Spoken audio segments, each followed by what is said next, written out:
Hola a todos, en esta ocasión quisiéramos explicar sobre las 3 semanas que estamos ahorita. Son las 3 semanas más tristes del año en el calendario judío, debido a la destrucción de los dos Bet HaMikdash, los dos templos en Jerusalén que ocurrieron en la misma fecha, el 9 de Av. Por lo tanto, todos los años, cuando llegan estas 3 semanas, que son a partir del 17 de Tamuz, que ahí fue cuando sitiaron con el muro de Jerusalén, empezamos a guardar un poco de luto sobre el Bet HaMikdash, la destrucción del Bet HaMikdash. Quisiéramos explicar un poco sobre esto. Cuando una persona entra a un Bet HaKnesset, muchas veces vamos a encontrarnos con un versículo, con un pasuk que dice Matobu aleja Yaakov mishkenoteja Israel. Esto significa qué bonitas son tus casas, Jacob, mishkenoteja, tus aposentos, Israel. Esto lo dijo Bilam, era un profeta que lo contrataron para maldecir al pueblo de Israel y trató una vez de maldecir al pueblo de Israel y Dios le puso puras bendiciones. Por segunda vez trató también de maldecir y le salió otra vez maldiciones. Decidió en la tercera ocasión, de echarle el ojo. Existe el concepto de mal de ojo, está escrito en el Talmud, en Masejet Berajot, lo que es el mal de ojo. Y cuando una persona ve a la otra persona con envidia, sí existe cierto punto que hay que explicarlo en otra ocasión, por qué y de qué manera sucede ese daño, o cómo sucede ese daño del mal de ojo. Pero él trató de echarle el ojo, así dicen, así es común en nuestro idioma, no le eches el ojo. Él trató de echarle el ojo, dice, si Dios no quiere que los maldiga, les voy a echar el ojo para que les caiga la maldición. Y sin embargo, también fue un intento fallido, debido a que empezó a ver sus casas, eran casas de campaña, cómo estaban situadas. Y vio algo muy interesante. Muchas veces la persona tiene como un poco de morbo para ver qué sucede en la casa del prójimo. Las casas del pueblo de Israel en el desierto eran casas de campaña, no había ventanas ni cortinas, no había puertas, eran casas de campaña obviamente, y no estaban situadas, no estaban puestas una puerta frente al otro. Estaban como que de diferentes maneras para que una persona no vea lo que está haciendo el compañero. Eso demuestra la privacidad, eso demuestra lo que el recato. Cada quien tiene su familia, cada quien tiene su forma de ser, tiene su forma de conducirse en la vida, y una persona no tiene que intrometerse en la vida del prójimo. Cuando vio esto, en vez de darle la maldición, dio una bendición. Y este pasuk, este versículo, Matobu aleja Jacob, se refiere sobre eso. Qué bonitos están las casas de Jacob, del pueblo de Israel, que tienen esa privacidad, tienen ese recato necesario. Y nos podemos preguntar, ¿por qué razón cuando una persona entra a un Bet HaKnesset, a una sinagoga, lo que va a encontrar en muchas ocasiones es este versículo? ¿Qué tiene que ver si Bilam lo que se refirió a las casas de las personas, no a las sinagogas, a los Bet HaKnesset? Y el comentarista Rashi sobre la Torá explica lo que traen los Jamim. Matobu aleja Jacob se refiere, o aleja las casas, ¿a qué se refiere? ¿Qué casas? Al Bet HaMikdash primero, al templo de Jerusalén, el primero que duró por 410 años, y también el templo del Bet HaMikdash segundo, que estaba en Jerusalén, y también sobre las casas, el Mishkan, el tabernáculo, que acompañó al pueblo de Israel durante 40 años. Y a eso se refiere Bilam. Matobu aleja Jacob, qué bonitas son tus casas, Jacob. Se refiere a qué? Al Bet HaMikdash, al templo en Jerusalén y al tabernáculo que estuvo en el desierto.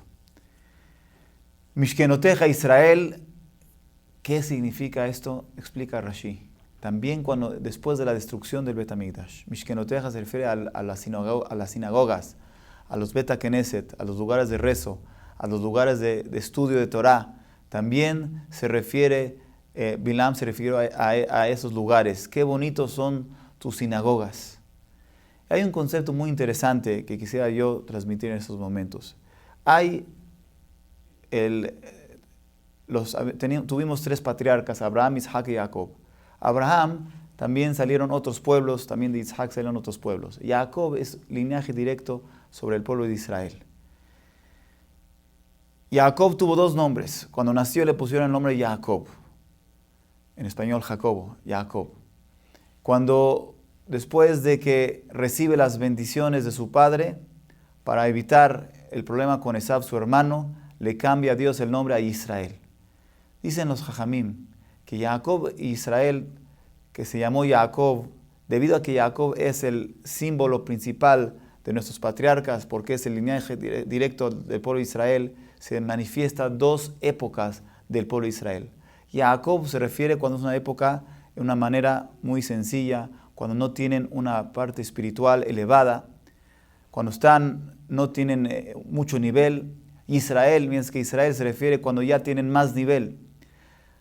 Si nosotros nos preguntarían cuándo se refiere estas dos épocas, si quisiéramos clasificar en la historia, todos diríamos, Israel se refiere cuando hay Bet HaMikdash, cuando hay el templo en Jerusalén, estamos todos juntos en Jerusalén, no estamos en el exilio, en la diáspora.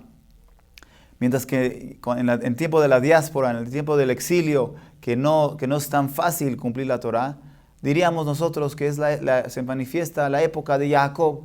Israel es cuando hay Bet HaMikdash y Jacob cuando no tienen tanto nivel espiritual. Pero si recordamos el pasuk que acabamos de mencionar, según la explicación de Rashi, sale al revés. Matovo Ohaleja Jacob. Qué bonitas son tus casas, Jacob. ¿Qué casa se refiere? ¿Cómo se explica? Al Bet HaMikdash. Teniendo el Bet HaMikdash, estando en un nivel espiritual elevado, se le llama Jacob. ¿Cómo puede ser? Israel, Mishkenoteja, ¿cuándo se refiere? Cuando se trata, cuando están en la diáspora, cuando están en el exilio, y se refiere a Israel, que tiene un nivel elevado. Y todos diríamos que tendría que ser al revés. Matú o aleja Israel, Mishkenoteja Jacob, para entender, para manifestarlo de una forma correcta, de acuerdo a las épocas que tienen que referirse. Israel cuando hay Bet HaMikdash y Jacob cuando están en el exilio, en la diáspora. Pero explican Jajamim, de aquí vemos una cosa muy bonita. ¿Qué significa la diáspora para el pueblo de Israel? Obviamente que el nivel espiritual que tenía el pueblo de Israel cuando había Bet HaMikdash era muy grande. Una persona simplemente entraba al Bet HaMikdash, al templo en Jerusalén, y se llenaba, se inspiraba. Como hoy en día podemos un poco sentirlo, una persona va a Israel, va a Jerusalén, y ve algo muy especial. Cualquier persona que va a esos lugares se llena tiene un sentimiento muy especial. Y ese sentimiento es un sentimiento espiritual, porque el lugar es muy sagrado. Son lugares muy elevados espiritualmente. Obviamente cuando hay Bet HaMikdash, con más razón, que tiene un nivel muy grande, muy elevado. Sin embargo, nuestros actos cuando nos encontramos en la diáspora, tienen otra cosa. Voy a explicar. Imagínense una persona, una señora que es muy organizada en todo lo que hace. Tiene su casa muy organizada, su despensa, su refrigerador, todo los aparatos eléctricos que usa en la cocina, todo muy bien. Cuando hace la ropa bien acomodada, los suéteres en un lado, los pantalones de otro lado, las camisas de otro lado, todo muy bien organizado. Pero no podemos esperar de esta señora tan organizada que cuando se va de viaje, que sea de la misma manera organizada. La organización es diferente. Sí hay organización, pero es menor porque están de viaje. Igualmente, con este ejemplo podemos explicar. Cuando están en el Bet HaMikdash, tienen un nivel espiritual muy elevado. Sin embargo, las exigencias de cómo una persona tiene que conducirse cuando hay Bet HaMikdash es mucho mayor. Cuando una persona está en la diáspora, está en el tiempo que se encuentra, que no está en Jerusalén, no sentimos tanta espiritualidad en nuestro corazón. Es mucho más difícil cuidar las cosas, los preceptos, las mitzvot, la Torah, estudiar Torah, hacer las mitzvot. Por lo tanto, Dios valora esos actos de un nivel mayor, porque las exigencias son menos. No nos exigen de la misma manera cuando hay Bet HaMikdash que cuando no hay Bet HaMikdash. Cuando nosotros tenemos 1900, este año vamos a cumplir, en el año 2016, el Tisha B'Av, dentro de 2 semanas, se van a cumplir 1948 años de la destrucción del segundo templo en Jerusalén. Y una persona puede decir, ¿cuánto tiempo duró los 2 Bet HaMikdash juntos? 830 años. Los 2 Bet HaMikdash juntos no suman ni una tercera parte o la mitad de lo que es toda la diáspora que estamos viviendo. 1948 años es mucho tiempo. ¿Qué significa esto? La respuesta es sí. Tener Bet HaMikdash es muy importante. La persona se conecta mucho más a Dios. Pero no desmerecer nuestros actos, nuestra forma de vida, que nos encontramos cuando estamos en la diáspora, cuando estamos en el exilio. Saber que también tiene mucha importancia, porque es mucho más difícil cumplir cuando la persona está de viaje. Nos encontramos de viaje en 1948 años. No entendemos ni qué era el Bet HaMikdash y por qué guardamos luto. Pero lo que tenemos que valorar es lo que nos dice este pasuk que mencionamos. Matú o Aleja Yaakov Mishkenoteja Israel. A pesar que están destruidos el Bet HaMikdash y Israel, el pueblo de Israel se encuentra en un nivel espiritual importante, porque la mitzvah que lo hace con esfuerzo tiene mucho mayor, como dice, en importancia, como dice el Pirkei Avot, el tratado de nuestros padres, de la ética. Dice ahí que lefum tzara agra, entre más nos cuesta trabajo, más la recompensa. Es más importante nuestros actos.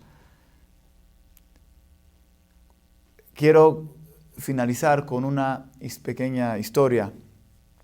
Había una persona que se encontraba en un kibutz en Israel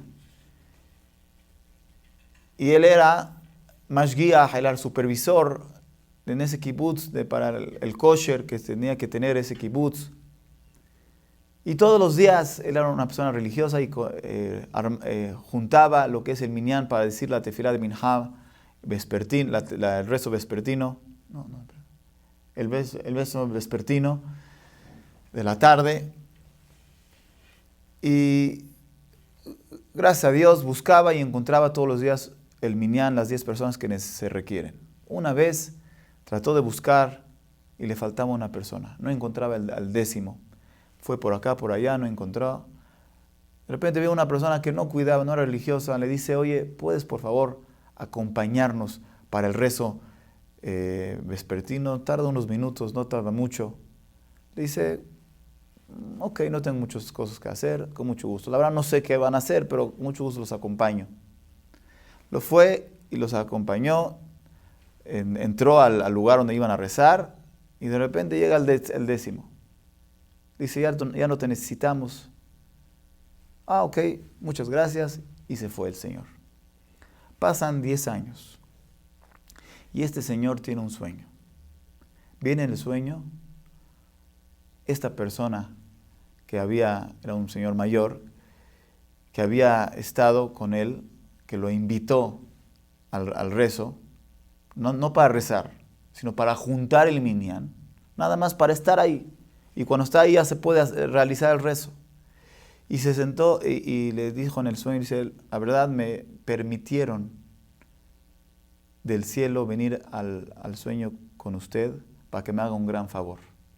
Mire, la verdad yo no tuve mucha oportunidad de conocer lo que es la religión, la Torá, pero gracias a usted que me hizo ese gran favor de llevarme a juntar el minyan, me dieron permiso de venir en sueño con usted para que pedirle a uno de mis familiares, para que pida a uno de mis hijos, para que diga el Kadish, para elevar mi alma aquí en este mundo.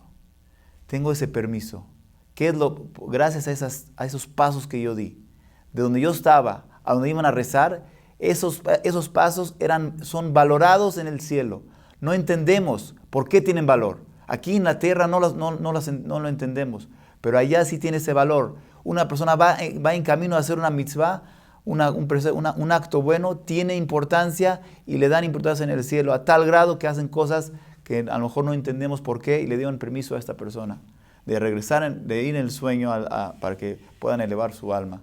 Vemos la importancia que son las mitzvot. Una persona se encuentra de viaje, una persona que es kosher y trata de conseguir la comida. Cuando está en la ciudad, consigue, va a la tienda, compra. Pero cuando va de viaje es muy difícil, no hay dónde comer. Los restaurantes no hay kosher en el lugar donde va a ir. ¿Y qué? Se va a llevar 10 latas de atún. ¿Cuánto pan puede llevar? Es incómodo. Y si la persona busca la manera para tratar de cuidar lo que él ha asimilado sobre sí mismo, ha aceptado sobre sí mismo, eso le ayuda a poder. Esos actos son mucho mayores que cuando está en la casa. Cuando está la persona en la casa es fácil, pero es difícil cumplir a veces la Torah. Es difícil cumplir las mitzvot, los preceptos. Y si la persona con todo eso busca la manera, tienen un nivel mucho más importante de lo que nosotros nos podemos imaginar. ¿Por qué? Porque la persona se encuentra en la diáspora. Nos encontramos en esta diáspora que no entendemos por qué por tantos años en la diáspora. Pero sabemos y entendemos y aprendemos el día de hoy este concepto, que cada acto que nosotros hacemos tiene su importancia y tiene su valor. Estas 3 semanas son semanas que tenemos que guardar luto, tratar de asimilar a nuestro entendimiento, aunque es difícil enlutecer por algo que no conocimos. Como dijo una persona, yo tuve una tía que vivía en Israel, falleció. Pues la verdad no me dolió mucho porque no la conocía. Sí, es verdad. Cuando una persona no conoce a alguien no puede guardar luto. Y especialmente que pasaron 1948 años. Pero saber que si es algo, si es importante nuestras mitzvot cuando hay diáspora, con más razón cuando hay Bet HaMikdash. Y eso cuando hay el templo en Jerusalén. Y es lo que nosotros estamos guardando luto. Entender un poquito, reflexionar, hacer acto de reflexión para poder entender, número 1, valorar lo que estamos haciendo. No desmerecer lo que nosotros hacemos porque nos encontramos en la diáspora. Y número 2, saber que el Bet HaMikdash es muy importante para nosotros y tratar de pensar y reflexionar y de leer sobre eso para poder esperar que pronto se reconstruya el tercer Bet HaMikdash. Bimera, Biamenu. Amén.